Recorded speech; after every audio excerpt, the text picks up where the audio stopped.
जो व्यक्ति अपना लक्ष्य तय नहीं कर सकता, वो जीत भी नहीं सकता। जैसे ही भय निकट आए, आक्रमण करके उसका नाश कर दो। अगर सांप जहरीला न भी हो तो भी उसे जहरीला होने का ढोंग करना चाहिए। सच्चा पुत्र आज्ञाकारी होता है, सच्चा पिता प्रेम करने वाला होता है और सच्चा मित्र ईमानदार होता है। जब तक शत्रु की दुर्बलता का पता न चल जाए, तब तक उसे मित्रता की दृष्टि से रखना चाहिए। आप जिस चीज के लायक हैं, उससे कम पर कभी समझौता न करें। यह अभिमान नहीं, स्वाभिमान है। फूलों की सुगंध हवा की दिशा में ही फैलती है, लेकिन इंसान की अच्छाई हर दिशा में फैलती है। जिस व्यक्ति का आचरण दुराचारी हो, जिसकी दृष्टि अशुद्ध हो और जो कुटिलता के लिए प्रसिद्ध हो, उससे जो मित्रता करता है वो शीघ्र ही नष्ट हो जाता है। एक बार जब आप किसी चीज पर काम करना शुरू कर दें, असफलता से डरो मत और उसका परित्याग मत करो। जो लोग ईमानदारी से काम करते हैं वे सबसे ज्यादा खुश होते हैं। पैसा आता है और चला जाता है, इसलिए युवा है। जीवन जाता है और आत्मा जाती है, कुछ भी हमेशा के लिए नहीं रहता। केवल एक चीज जो दृढ़ रहती है वो है आपका विश्वास। किसी व्यक्ति का भविष्य उसकी वर्तमान परिस्थितियों के आधार पर मत आंकिए, क्योंकि समय में इतनी ताकत है कि वो काले कोयले को चमकदार हीरे में बदल सकता है। दूसरों की गलतियों से सीखें। आप उन सभी को स्वयं बनाने के लिए पर्याप्त समय तक जीवित नहीं रह सकते। एक अकेला चंद्रमा अंधेरे को दूर करता है, जो कई तारे भी मिलकर नहीं कर सकते। यदि पैर में मणि और सिर पर दर्पण रखा जाए, तो भी मणि अपना मूल्य नहीं खोती है। वे नीच लोग जो दूसरों के गुप्त दोषों की बात करते हैं, वे स्वयं को वैसे ही नष्ट कर देते हैं जैसे सांप चींटियों के टीलों पर भटक जाते हैं।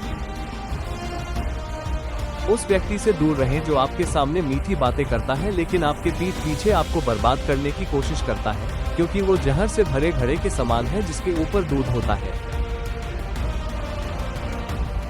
जो बीत गया उसके लिए हमें परेशान नहीं होना चाहिए, नहीं हमें भविष्य के बारे में चिंतित होना चाहिए। विवेकी पुरुष केवल वर्तमान क्षण से निपटते हैं। जो मनुष्य सभी प्राणियों के लिए दया और करुणा रखता है वह निश्चित रूप से धार्मिक है। उसे अपनी धार्मिकता साबित करने के लिए किसी धार्मिक प्रतीक या चिन्ह की आवश्यकता नहीं है। यदि आपको बुरे व्यक्ति और सांप के बीच चयन करना है तो सांप को चुनें, क्योंकि सांप आपको केवल आत्मरक्षा में काटेगा, लेकिन एक दुष्ट व्यक्ति किसी भी कारण और किसी भी समय या हमेशा काटेगा। शिक्षक कभी साधारण नहीं होता। प्रलय और निर्माण उसकी गोद में पलते हैं। 100 गुणों से रहित पुत्रों की अपेक्षा एक ही गुणों से युक्त पुत्र का होना श्रेयस्कर है, क्योंकि चांद एक होकर भी उस अंधकार को दूर कर देता है जो तारे असंख्य होते हुए भी नहीं मिटा पाते।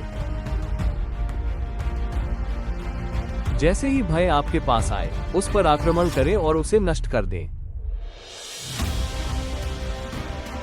यदि आप किसी काम को शुरू करने का साहस नहीं करते हैं, तो आप कभी भी सफल नहीं होंगे। एक व्यक्ति को अपने लक्ष्यों को प्राप्त करने के लिए कड़ी मेहनत करनी चाहिए, लेकिन उसे कभी भी अनुचित साधनों का उपयोग नहीं करना चाहिए।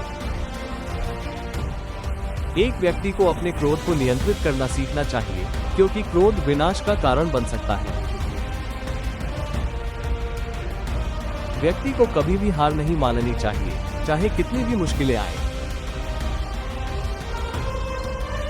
व्यक्ति को हमेशा अपने समय का सदुपयोग करना चाहिए, क्योंकि समय सबसे मूल्यवान चीज है।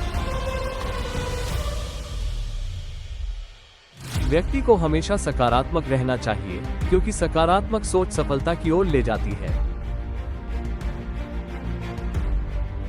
कोई भी काम शुरू करने से पहले हमेशा अपने आप से 3 सवाल पूछें। मैं ऐसा क्यों कर रहा हूँ? इसके क्या परिणाम हो सकते हैं और क्या मैं सफल हो पाऊंगा? जब आप गहराई से सोचें और इन सवालों के संतोषजनक जवाब पाएं, तभी आगे बढ़ें। भगवान लकड़ी या पत्थर या मिट्टी की मूर्तियों में नहीं रहते हैं। उनका वास हमारी भावनाओं में, हमारे विचारों में है। ये केवल इस भावना से है कि हम इन मूर्तियों में भगवान को विद्यमान मानते हैं।